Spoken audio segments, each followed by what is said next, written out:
केंद्रीय गृह मंत्री अमित शाह ने आज कहा कि सरकार संसद में हर मुद्दे पर चर्चा को तैयार है, लेकिन विपक्ष सदन को चलने दे। इस बीच संसद के मानसून सत्र के 18वें दिन भी सत्ता पक्ष और विपक्ष का संसद परिसर में विरोध प्रदर्शन जारी रहा। आज भी संसद के दोनों सदनों में हंगामा हुआ, जिसके बाद लोकसभा और राज्यसभा की कार्यवाही 2 बजे तक स्थगित कर दी गई। रांची में छात्रों पर लाठीचार्ज को लेकर झारखंड भाजपा के सांसद राहुल गांधी से जवाब मांग रहे हैं। वहीं विपक्ष का राम मंदिर चढ़ावा चोरी और जंतर मंतर पर लाठीचार्ज के विरोध में प्रदर्शन जारी रहा। टाटा ग्रुप की होल्डिंग कंपनी टाटा सन्स के चेयरमैन एन चंद्रशेखरन ने अपने पद से इस्तीफा दे दिया है। हालांकि वे फरवरी 2027 तक इस पद पर बने रहेंगे। चंद्रशेखरन का यह फैसला 18 अगस्त को होने वाली टाटा सन्स की एजीएम से ठीक पहले आया है। चंद्रशेखरन 2017 में टाटा सन्स के चेयरमैन बने थे। वे टाटा परिवार से बाहर के पहले ऐसे मैनेजर थे जिन्होंने इस समूह की कमान संभाली। उनके कार्यकाल में टाटा ग्रुप का रेवेन्यू दोगुने से ज्यादा बढ़ा, लेकिन हाल के दिनों में नए बिजनेस में भारी निवेश और उनकी परफॉर्मेंस को लेकर टाटा कंपनी के प्रमुख नोएल टाटा के साथ मतभेद गहरे हो गए थे। भारतीय खाद्य सुरक्षा और मानक प्राधिकरण ने पान मसाला की पैकेजिंग में इस्तेमाल होने वाले प्लास्टिक को बैन कर दिया है। नए नियमों के तहत कंपनियां अब सिर्फ पेपर, टिन या ग्लास कंटेनर में ही पान मसाला पैक कर बेच सकेंगी। नए नियम तुरंत लागू हो गए हैं। सीरिया की एक अदालत ने मंगलवार को देश के पूर्व राष्ट्रपति बशर अल असद और उनके छोटे भाई माहिर अल असद को फांसी की सजा सुनाई। दोनों को गृहयुद्ध के दौरान लाखों लोगों की हत्या और अत्याचार के मामलों में दोषी ठहराया गया। इसी मामले में बशर अल असद के मामा के बेटे अतीफ नजीब को भी फांसी की सजा सुनाई गई। बशर और माहिर दिसंबर 2024 में सरकार गिरने के बाद रूस भाग गए थे।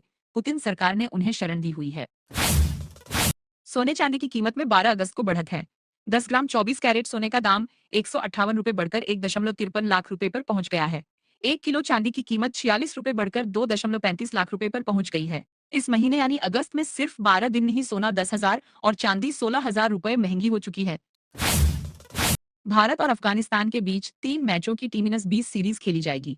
क्रिकबज़ की रिपोर्ट के अनुसार अफगानिस्तान क्रिकेट बोर्ड ने T-20 सीरीज की तारीखों को कंफर्म किया है। मुकाबले 13, 15 और 17 सितंबर को नई दिल्ली के अरुण जेटली स्टेडियम में खेले जाएंगे। बोर्ड ने 10 अगस्त को भेजे लेटर में कहा कि बीसीसीआई ने तारीखों पर सहमति दी है। इस सीरीज के साथ ही भारत के बांग्लादेश दौरा की संभावना लगभग खत्म हो गई है। दिल्ली कैपिटल्स के लिए आईपीएल में खेलने वाले बंगाल के क्रिकेटर अभिषेक पोरेल को एक आपराधिक मामले में गिरफ्तार किया गया है। एक मेडिकल छात्रा ने अभिषेक पर शादी का झांसा देकर दुष्कर्म करने के साथ मारपीट और आपराधिक धमकी देने का आरोप लगाया है। पुलिस के मुताबिक क्रिकेटर को दमदम थाना क्षेत्र स्थित इमामी सिटी से गिरफ्तार किया गया।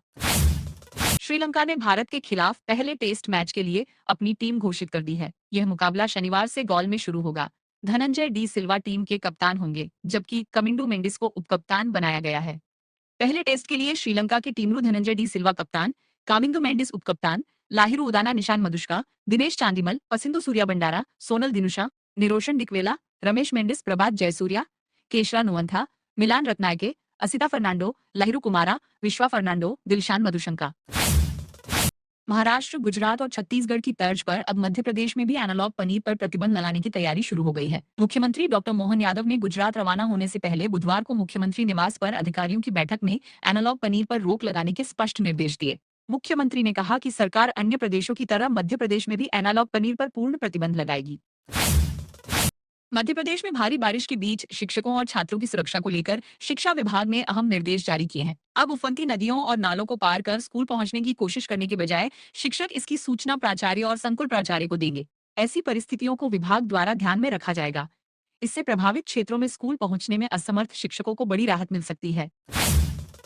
मुख्यमंत्री मोहन यादव ने तृतीय और चतुर्थ श्रेणी के कर्मचारियों की पदोन्नति में सीपीसी परीक्षा की अनिवार्यता को लेकर जल्द सकारात्मक निर्णय लेने के निर्देश दिए हैं। मुख्यमंत्री ने कहा कि सीपीसीटी परीक्षा के कारण किसी भी पात्र कर्मचारी को पदोन्नति के लाभ से वंचित नहीं किया जाना चाहिए। मुख्यमंत्री ने अधिकारियों से कहा कि तृतीय और चतुर्थ श्रेणी के जिन कर्मचारियों को पदोन्नति की पात्रता है, उन्हें इसका लाभ मिलना चाहिए। राजधानी भोपाल में बुधवार दोपहर को एक अलग ही नजारा देखने को मिला। नर्सिंग कॉलेज के छात्रों ने परीक्षा और परिणाम जल्द जारी किए जाने की मांग को लेकर हंगामा कर दिया। करीब 25 से 30 छात्र बुधवार को दोपहर को नेशनल हेल्थ मिशन के कार्यालय के सामने एकत्र हो गए।